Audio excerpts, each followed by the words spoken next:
అందరికీ వందనాలు. మత్తయి సువార్త 24వ అధ్యాయం 13వ వచనంలో చెప్పబడిన అంతం వరకు సహించిన వాడే రక్షింపబడతాడు అన్న ఆ వాక్య అర్థం ఏమిటి అన్న అంశం మీద ఈరోజు దేవుడు మనతో మాట్లాడుతున్నారు. ఇందు నిమిత్తమై మత్తయి సువార్త 24వ అధ్యాయం 13వ వచనం, అంతం వరకు సహించిన వాడెవడో వాడే రక్షింపబడును. ఈ వాక్యం దేని కొరకు చెప్పబడుతుందంటే, రేపు 7 ఏళ్ల శ్రమల కాలంలోని అంతం వరకు ఆ శ్రమలు అనుభవించిన వాళ్ళే రక్షింపబడతారు. శ్రమంలోని యేసుక్రీస్తు ప్రభువారిని నమ్ముకున్న జనాంగం ఉంటారు అన్నది ఈరోజు మనం ప్రకటన గ్రంథంలో 2-3 అధ్యాయాల ద్వారా మనం తెలుసుకుందాం. దానిని 7 సంఘాల ద్వారా మనకి ఏ విధంగా చెబుతున్నాడు, ఆ శ్రమలను ఏ విధంగా తట్టుకుని నిలబడిన వాళ్ళకే, అంటే అంతం వరకు సహించిన వాళ్ళే రక్షింపబడతారన్న దాన్ని మనం వివరంగా ఈరోజు చెప్పుకుందాం. ప్రకటన గ్రంథం 2వ అధ్యాయం 2-3 వచనాలు. నీ క్రియలను, నీ కష్టమును, నీ సహనమును నేను ఎరుగుదును. నీవు దుష్టుని సహింపలేవని అపోస్తులు కాకే తాము అపోస్తులమని చెప్పుకుని వారిని పరీక్షించి వారు అభక్తికులని నీవు కనుగొంటువని, నీవు సహనము కలిగి నా నామం నిమిత్తం భారం భరించి అలలేదని నేను ఎరుగుదును. ఇక్కడ శ్రమల్లోని నీ క్రియలు నేను చూశాను, నీ కష్టాన్ని చూశాను, నీ సహనాన్ని చూశాను, నీ ఓర్పుని నేను చూశాను. నువ్వు ఈ శ్రమల్లోని కూడా నా నామం నిమిత్తం నువ్వు భారం భరాయించి అలయలేదని నేను నిన్ను బట్టి తెలుసుకున్నాను అన్నారు. అంటే ఇప్పుడు ఏం చెప్పబడుతుంది? శ్రమల కాలంలోని కూడా నువ్వు ఓర్పుతో అంతం వరకు సహనంతో నిలిచి ఉన్నావు నువ్వు, కనుక నీకు నేను పరదైసులో ఉన్న జీవవృక్ష ఫలాలు నీకు అనుగ్రహిస్తానని చెప్తున్నారు. అంటే ఎవరికి అనుగ్రహిస్తానంటున్నారు? ఆ శ్రమల్లోని ఎవరైతే సహనం, ఓర్పు అంతం వరకు నిలిచి ఉంటారో వాళ్ళకే పరదేశంలో ఉన్న ఆ జీవవృక్ష ఫలాన్ని నేను భుజింప చేస్తానంటున్నారు.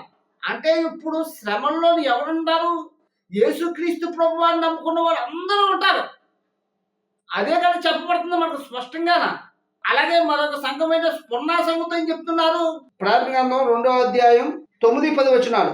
నీ శ్రమను దరిద్రతను నేను ఎరుగుతును, అయినను నీవు ధనవంతుడివే. తాము యూదులమని చెప్పుకొనుచు యూదులు కాక సాతాను సమాజపు వారి వల్ల నీకు కలుగు దోషం నేను ఎరుగుతును. నువ్వు పొందబోవు శ్రమలకు భయపడకము. ఇదిగో మీరు శోధింపబడినట్లు అపవాది మీలో కొందరిని చెరలో వేయింపబోచున్నాడు. 10 దినములు శ్రమ కలుగును, మరణం వరకు నమ్మకంగా ఉండుము, నేను నీకు జీవ కిరీటం ఇచ్చేదను. ఇక్కడ ఏం చెప్తున్నారు? నువ్వు మరణం వరకు కూడా నమ్మకంగా ఉండు. నువ్వు శ్రమలు అనిపిస్తున్నావు, నీ కష్టం నాకు తెలుస్తుంది, నీ వేదన నేను చూస్తున్నాను, నీ దరిద్రత నేను చూస్తున్నాను. అయినప్పుడు కూడా నువ్వు ఈ శ్రమల్లో నిలిచి ఉంటే 10 దినములు నీకు శ్రమ కలుగుతుంది. ఆ శ్రమల్లో నువ్వు నిలబడితే నేను నీకు జీవ కిరీటాన్ని ఇస్తానంటున్నారు. అంటే ఇప్పుడు సంఘంతో ఏం చెప్తున్నారు?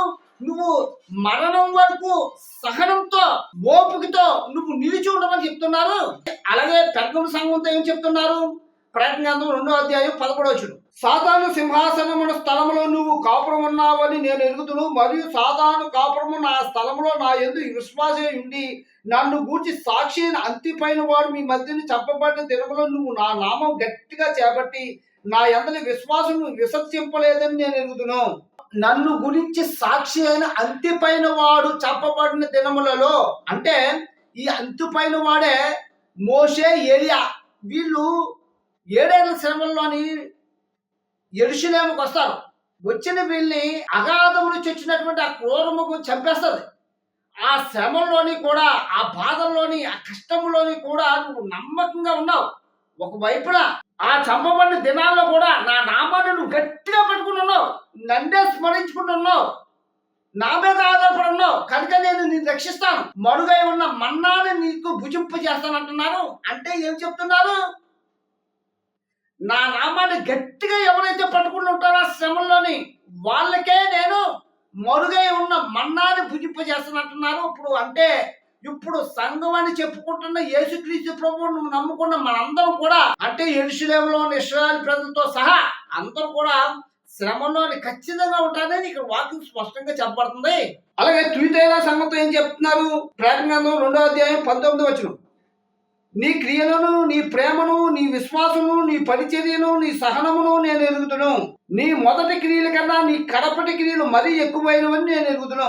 ఏం చెప్తున్నారు? తుయితైర సంఘంతోని నీ క్రియలు, నీ ప్రేమ, నీ విశ్వాసం, నీ పరిచర్య, నువ్వు కనపరిచిన నీ సహనం నేను ఎరుగాను, నేను చూశాను కనుక ఈ శ్రమల కాలంలో నువ్వు కనపరిచినటువంటి నీ సహనం ఏదైతే ఉందో ఆ సహనాన్ని బట్టి నిన్ను ప్రకటన 2వ అధ్యాయం 27వ వచనంలో చెప్పబడుతుంది. అంతం వరకు నా క్రియలు జాగ్రత్తగా చేయువానికి జనుల మీద అధికారం ఇచ్చేదను. ఏమంటున్నారు? అంతం వరకు నా క్రియలు నెరవేర్చిన వాళ్ళకి జనుల మీద అధికారం కలుగు చేస్తాను. అంటే 1000 ఏండ్ల పరిపాలన మీతోనే చేస్తానని విశ్వాసులైన నీతో మనందరితో చెప్తున్నాడు. అలా మనం 1000 ఏండ్ల పరిపాలన చెయ్యాలంటే మనందరికీ ఏం చెప్తున్నారు? అంతవరకు నా క్రియలు జాగ్రత్తగా చేయమంటున్నాడు. అలాగే సాధ్య సంఘంతో ఏం చెప్తున్నారు? ప్రకటన గ్రంథం 3వ అధ్యాయం 3వ వచనం, నీవెలాగో ఉపదేశం పొందుతువో ఎలాగో వింటువో జ్ఞాపకం చేసుకుని దానిని గైకొనుచు మారు మనసు పొందుము. నీవు జాగరూకుడవై ఉండని ఎడల నేను దొంగవాలే వచ్చుదును. ఏ గడియను నీ మీదకి వచ్చుదను నీకు తెలియదు. ఏం చెప్తున్నారు? నేను నీకు ఉపదేశించినటువంటి ఉపదేశాలు ఏమైతే ఉన్నాయో వాటిని నువ్వు జ్ఞాపకం తెచ్చుకుని ఆ ప్రకారంగా నువ్వు జీవించు. నేను దొంగ వల్ల ఎప్పుడు వస్తానో నీకు తెలియదు, నువ్వు జాగ్రత్తగా జీవించు అని చెప్తున్నారు. అలా జీవిస్తే జీవ గ్రంథంలో నీ పేరు శాశ్వతంగా లిఖింపు చేస్తాను అంటున్నారు. అంటే నువ్వు శ్రమల్లో నిలకడగా జీవించని చెప్తున్నారు. అలాగే ఫిలదెల్ఫియా సంఘం కోసం ఏం చెప్తున్నారంటే ప్రకటన గ్రంథం 3వ అధ్యాయం 8వ వచనం, నీ క్రియలను నేను ఎరుగుదును, నీకున్న శక్తి కొంచెమై ఉండునను, నువ్వు నా నామమును గైకొని నా నామము ఎరుగునను లేదు. ఇదిగో తలుపుని ఎదుట తీసియుంచున్నాను, దానిని ఎవడనూ వేయలేరుడు. ఇక్కడేం చెప్తున్నారు? నీవు నా వాక్యాన్ని గైకొన్నావు, నా నామాన్ని ఎరగనలేదు. అంటే నువ్వు శ్రమంలోని ఆ 10 మంది రాజులు 7 రాజ్యాల వాళ్ళు పెట్టినటువంటి శ్రమలో మహాశ్రమంలోని నువ్వు ఆ క్రూరముఖానికి లొంగిపోయి నువ్వు చెప్పిన ప్రకారంగా జీవిస్తానని చెప్పుకుంటా నేను దేవుణ్ణి నమ్ముకుంటాను, నాకు శ్రమ వచ్చినా పర్లేదు, కష్టం వచ్చినా పర్లేదు, ఈ శ్రమంలోని నాకు మరణమే వచ్చినప్పుడు కూడా నేను నా దేవుని నామాన్ని వదలనని చెప్పి ఎవరైతే ఆ శ్రమంలో నిలిచి ఉంటారో నూతన యెరూషలేము నా మహాపట్టణంలో మీ పేరు శాశ్వతంగా ఉంచుతానని చెప్తున్నారు. అంటే శ్రమంలో ఉన్న వాళ్ళకే నూతన యెరూషలేము నా మహాపట్టణంలో ప్రవేశించే భాగ్యం వస్తుందని చెప్తున్నారు. అంటే ఇప్పుడు సంఘం ఎక్కడ ఉండాలి అంటే సంఘంగా చెప్పబడుతున్న మనందరూ కూడా మనందరూ కూడా అంతం వరకు నిలిచి ఉండాలి, శ్రమలో ఉండాలి చెప్పబడుతుంది. అలాగే లవోదికయ సంఘంతో ఏం చెప్తున్నారంటే ప్రకటన గ్రంథం 3వ అధ్యాయం 21వ వచనం, నేను జయించి నా తండ్రితో కూడా ఆయన సింహాసనమునందు కూర్చుని ఉన్న ప్రకారం జయించు వారిని నాతో కూడా నా సింహాసనమునందు కూర్చుని చెదను. ఏమని చెప్తున్నారు? జయించిన వాడికి అంటే ఆ శ్రమలో ఎవరైతే జయిస్తారో వాళ్ళకి నా సింహాసనాన్ని పక్కన కూర్చొని పెట్టుకుంటారు అంటున్నారు. అంటే ఎవరైతే శ్రమలు జయిస్తారో వాళ్ళకే పరలోకంలో ఆయన సింహాసనం పక్కన కూర్చునే భాగ్యాన్ని ఇస్తున్నాను అంటున్నాడు. ఇప్పుడు మనం చదువుకున్నటువంటి ఈ 7 సంఘాలు ఏమని చెప్తున్నాడు? మీరు శ్రమలో ఉండాలి.